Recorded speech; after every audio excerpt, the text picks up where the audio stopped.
the Russia we know. Yeah.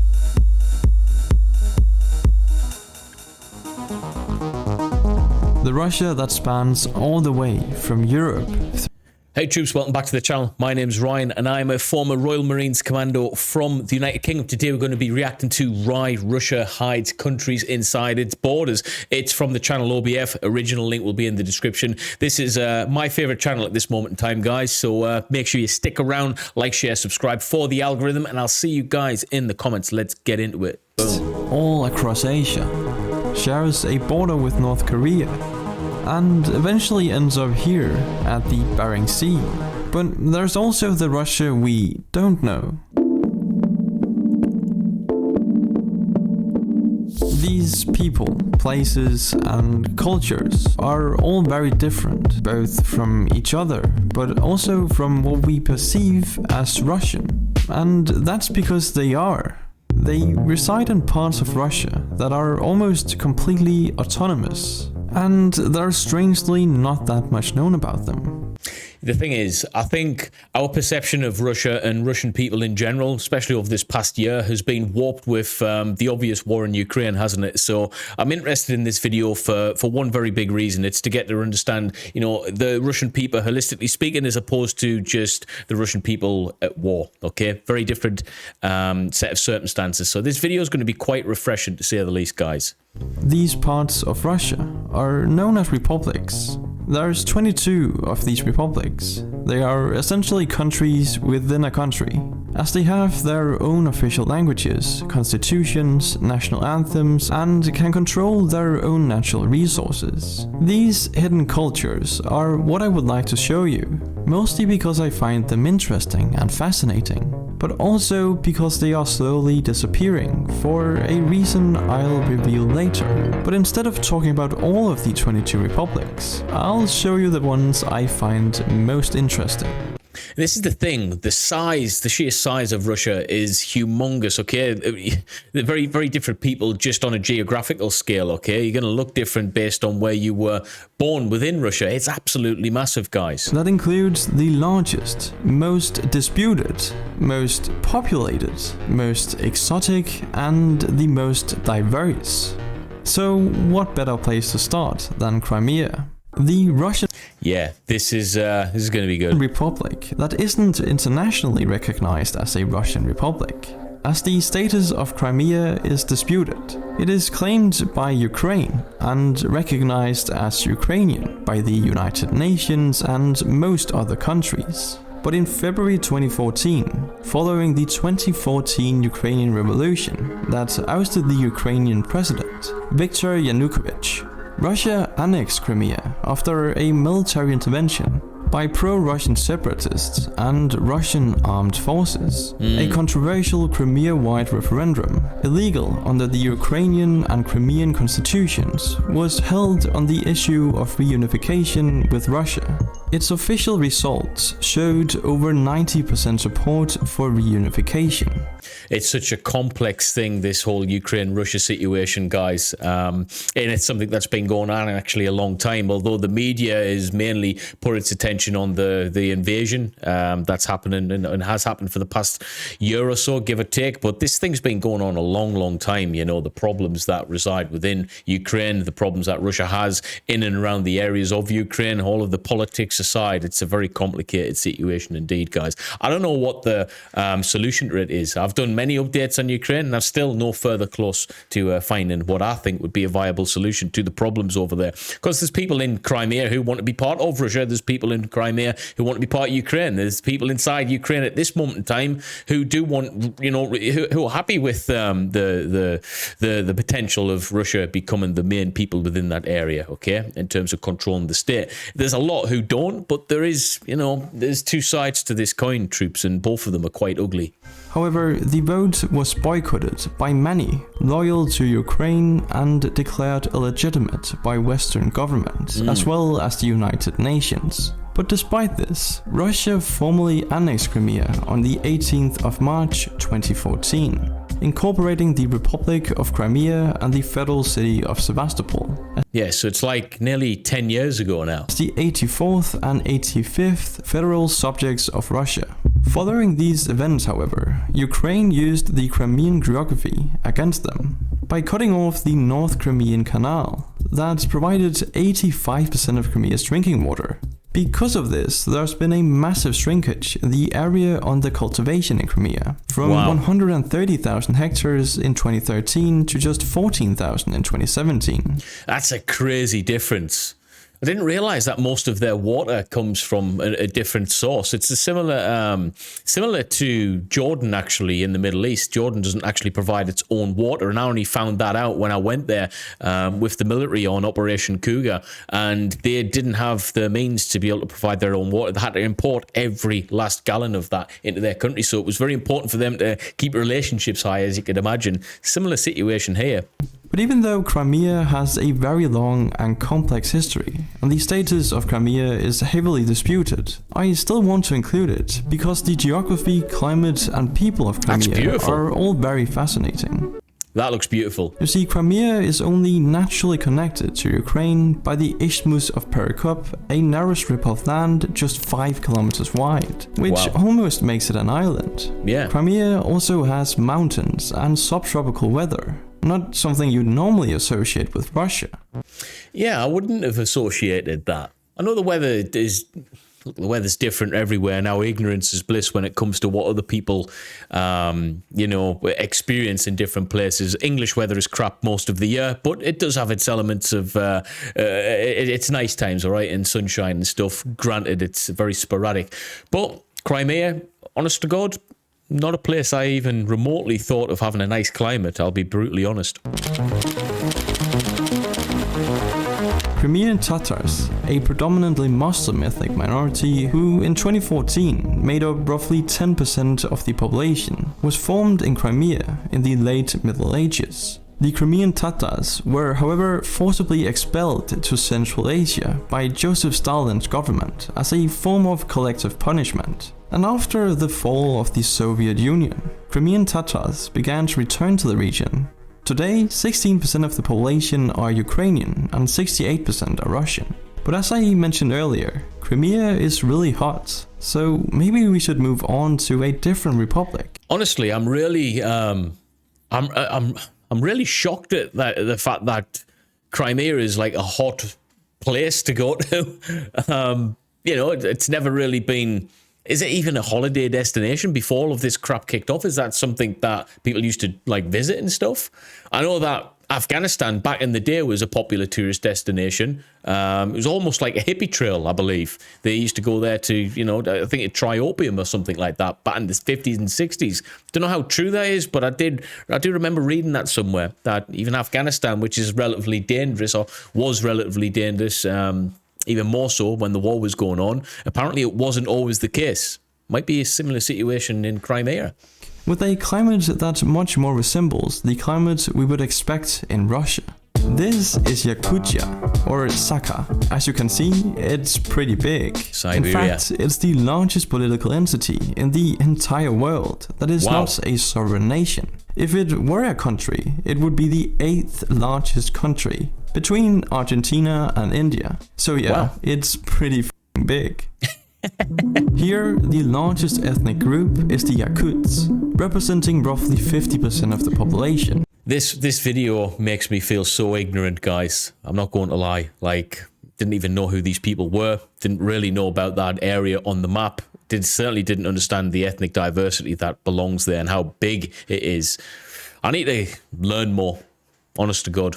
Followed by 38% of Russians and then a bunch of other minorities. They have 2 official languages, Russian and Yakut, the latter being spoken by around 40% of the population, and is actually a member of the Turkic language family. The people here are probably the most East Asian looking in all of Russia. They hold on to traditions such as their colorful costumes, food, and summer festivals. One of these festivals is Isya. that is an important festival for families who reunite over pancakes, horse meat, dried or fried fish, and kumis, which is a fermented mare's milk. See, watching this right here makes me think we need to be very careful how we judge people based on politics and people in power, because one thing's for sure, these people here do not represent what's going on in Ukraine right now, and I think we really need to remember that. You know, the people that are getting drafted in to fight these wars are not necessarily all for the cause. Does that make sense?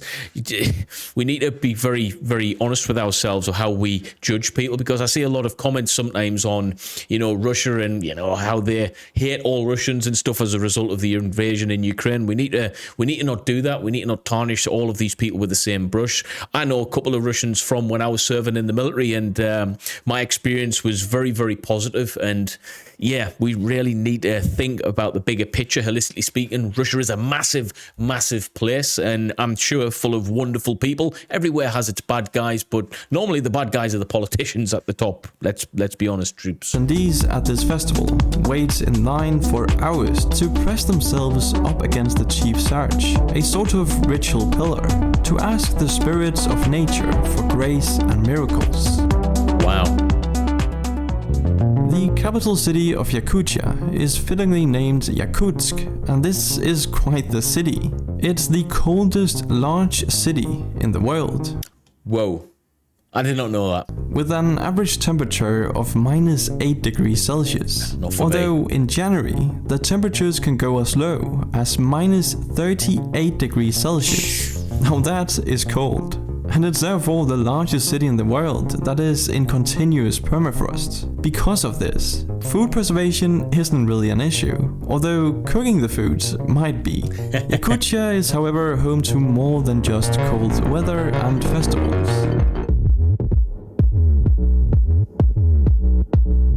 These are diamond mines, and this mine in particular is the Mirny Diamond Mine, which also happens to be the second largest man-made pit in the world. Wow. At a depth of 525 meters and That's a diameter insane. of 1.2 kilometers. That is This insane. mine is, however, no longer in use after it flooded in 2017. But you'll find plenty other mines all across Yakutia that include both underground and open pit mines, mostly due to Yakutia being so big. But despite its size, it's not the most populated republic. That title goes to Bashkortostan, with a population size of around 4 million. It's located here, pretty close to Kazakhstan. Now, even though a lot of people live here in Bashkortostan, it's still a place with insane geography. That looks beautiful, guys. That looks absolutely beautiful. Like, I want to go there. Type beautiful. And nature.